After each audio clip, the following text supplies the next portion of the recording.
Hi guys, and welcome to another video. I know it's been a while. I know I haven't been exactly keeping up on the promise, but anyway, today I'm gonna start showing you how to do a bone bracer. And if you can't tell with the various collection I have sitting over here, these are all various length of rib bones, big and small. Just let that one roll off there. Even got tiny ones about like that. And again, I'm still going to have to use my phone for a while as I don't have the new camera that I'm hoping to get a hold of or the tripod that I need to use it. Also, you'll notice my shading is a little bit worse for wear. So,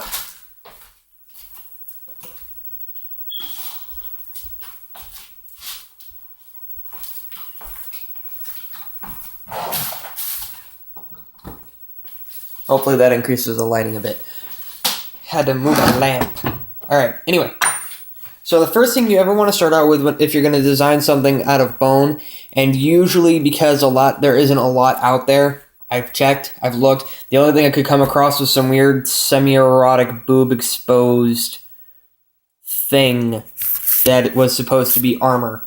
And I'll leave a link of that in the description of the video. But first thing you ever want to do is you want to design how you want the bone to look on your product. So for instance, what I have here is a schematic that I kind of drew up featuring a hip bone for a mask. Hold on, let it focus in here a little bit. Phone is derping. Come on, phone. Whoop. See, this is a back hip bone that I'll be using for a mask. Yes, I know actually, no, this is the front hip. You always want to take down your measurements and which side that you're looking at. This says it is 9 centimeters on each hole. It's about 44 centimeters from bottom to top, the horns and the bottom included. And the width is about 30 centimeters. But what you're going to be looking at today is the bracers that I'm going to build. And all of these measurements are based on my arm. So if your arm is wider than 8 centimeters to 11 centimeters and is longer than 14 centimeters, because that's where I judged it to be about mid-arm. If your arm is longer, obviously you'll need more bone. You'll need more adjustments to suit it, as well as bone that fits the width, the tapered width of your arm. So at my wrist, it's 8 centimeters, and where I stop is about 11 centimeters. So now that I have that planned out, and this is all over here, it's all future stuff, sneak peeks and whatnot. But once you get that all drawn up and designed, you take your schematic away, and you go out and you compile a bunch of bones. Safe to say I have this covered. Again, pretty much got it covered. So what you do is you start looking for bones that fit you. Starting with your smallest measurement. Obviously these are too wide, so they'll be used for a different project.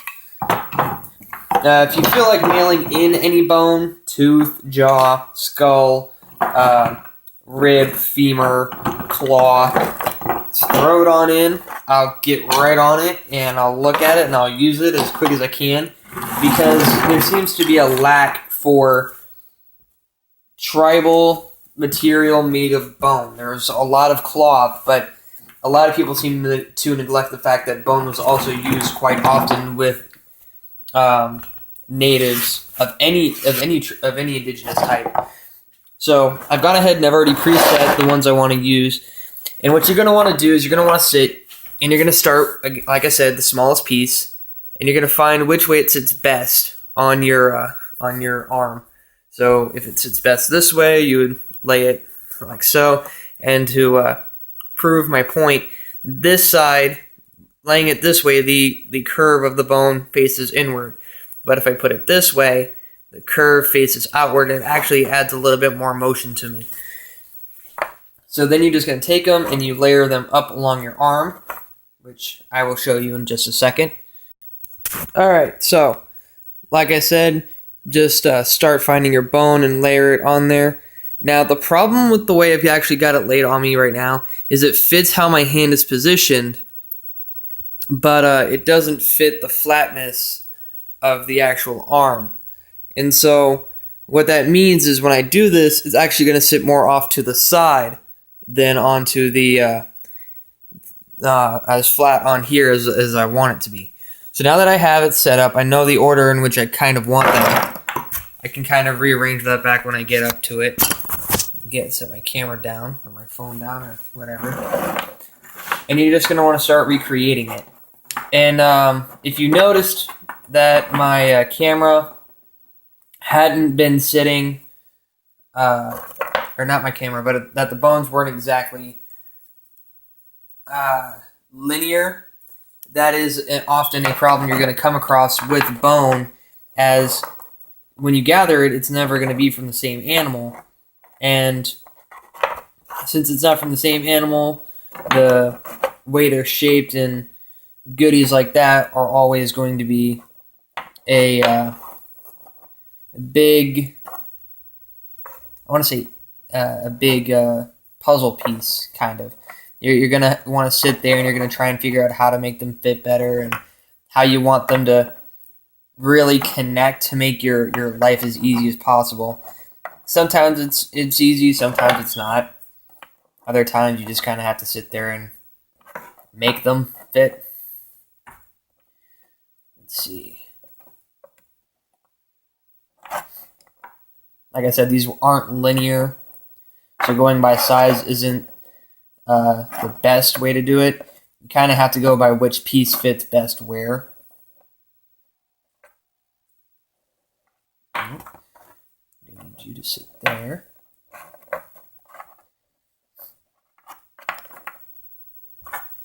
You'll sit about here. And I might have you sit around there, maybe. And the whole reason I'm doing this and what really sparked my interest in it was the design and forethought. Well, I shouldn't say forethought. I don't know what they were thinking. But the design that they put into the badass bullymongs from Borderlands 2. If you've ever played the game, you'll know what I'm talking about. If you haven't played the game, I suggest you go get it.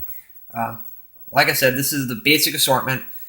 And now that I've got it layered out like this, there are two options you have of getting these to stay together. First option you have is to drill through each one individually holes about the same size as whatever you're going to thread it with. And yes, you have to actually thread these. It's no ifs, ands, or buts. Assuming you go with this method, you have to drill small holes through each of the bone. One here, making sure you can. Yep, one at each end, roughly the same distance apart, going out to the ends. Then you'll thread through. You'll wrap it a couple times, pull, wrap through, and repeat the process down the line. And you'll tie it off. Same thing up here. Now, if you're going to do it that way, what you'll have to do to make sure everything stays together is that when you tie it off, you'll have to tie a knot that leaves you just enough to make to do simple straps around your wrist and the rest of your arm. So what I'm going to do instead is I'm going to use this nice dual melt hot glue gun that I have lying around. And I really shouldn't call it new since it's a little old in the fact that it's been sitting in storage for a couple of years. And I only really got it out for this particular purpose. I'm sorry, I still had the theft protection wrap on it. Da-da-da, dual melt. But, what I'm going to do is I'm going to use a hot glue gun to take care of the threading issue for me, so that way I don't have to deal with the drilling and the horrendousness that goes with it.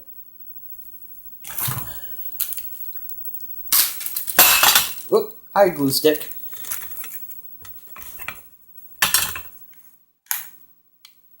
Instead, I'm going to insert my glue.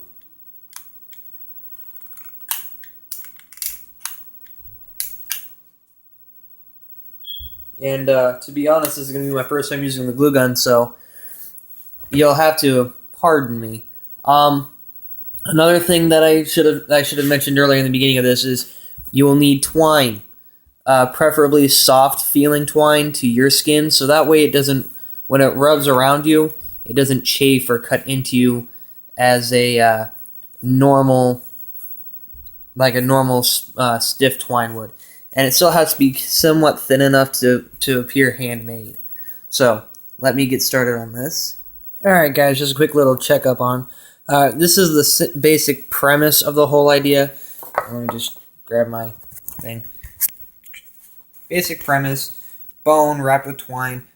This twine, the way it's done, I'm not particularly proud of how it's done because I started wrapping 3 times and over, wrapped back around again, and so on and so forth. But I'm starting to get the hang of the idea of what I actually want to do. And what I did to be smart is on the back end, don't know if you can see it anymore, but there's a knot that I tied off. And the knot that I tied was for the amount of string I wanted left over to make the wrist strap. So you glue that knot to your first bone, wrap maybe once or twice, go to your next bone, wrap that maybe once, and so on and so forth. And if you want, you can wrap twice, go over, or you can do the whole over under thing actually. Go over, go under, go over, go under, and it would create the same effect, just differently, I would suppose. Mine's going to use a lot more twine than I thought, but this is actually just, version 1. And this is just a bracer. I'm not sure if I have enough to make a complete bracer set. So, as for the glue, as I went along the top of each, I would put a dab of glue on. I would hold the glue gun for about maybe half a second or a full second and get a bead maybe about maybe that big. Then I would lace the twine around that, and that's where we're at. And it is a time-consuming process. I've actually spent about maybe 10 minutes so far on this whole thing, but it will be worth it to me in the end because we're going to have a really cool rustic-looking bracer of bone. So let me just put this back down and I'll get back to work. Okay guys, right back again. As you'll see, I actually got better at my pattern and followed more closely with how I could fit the bone in. Obviously there's gaps because it's bone, and once you start putting on the twine, it's not going to sit as perfectly and neatly and as originally thought. Hot glue and twine as it stands is very debatable based on just this prototype, so I would encourage you drilling your consistent lines through the whole bracer and starting thread your twine that way. But if you can work out a better way to do this, thread it with hot glue and twine. Now, I did the same thing I did at this end as I did over here. I left off the appropriate amount that would allow it to strap to the upper portion of my arm and lower portion of my arm. Now I just got to go back and do the whole upper side. So we'll be back with that in a moment. Alright guys, here's the finished product. The big string in the middle is actually as a support because it was a little too loose right around that end. And as you can kind of see, it's pretty slacky right there. So I might have to add a mid strap or something like that to hold it all down. But overall, it came out pretty much how I thought it would come out. It actually came out a little bit better than I thought it would come out. My only issue is that, it jiggles a little. So when you get to it, all you got to do is just do your straps, tie them off. Make sure they're tight, but they're not killing your wrist or your arm or whatever the case may be. And also avoid touching the hot end of a hot glue gun because I got pretty messed up on that. So all this bone right here will be in the future. I will be using it. And for anyone questioning how I obtained all the bone, you can go to any Winn-Dixie or Publix, and if you know the people there well enough, you can ask them to sell or give you their rib bones that they cut up, or if you go to a steakhouse, or if you know a ranch or anything like that. There are dozens of ways to get these legally and rightly. So don't go out and start robbing or desecrating animal graves. That's not how we do things here. Just find somebody who's got them lying around, offer to buy them from them, just offer to buy it from them. And you'd be surprised at how many people can give you these. And if worse comes to worse, you can always just go out, buy a pack of ribs, you eat them yourself, and then there you go. I will make a video on the bleaching process at some point in time because most of these are bleached, with the exception of some that kind of look like this. But I actually kind of like some of them to look like that. It adds more of that rustic appeal that I'm really looking forward to. So anyway, that is how you build a bracer out of bone. And like I said, this is only a prototype version. I am going to revisit this multiple times, I'm sure, and redo the whole thing over and over and over again until I get the product that I really want. So, thank you guys for watching, and see you next time.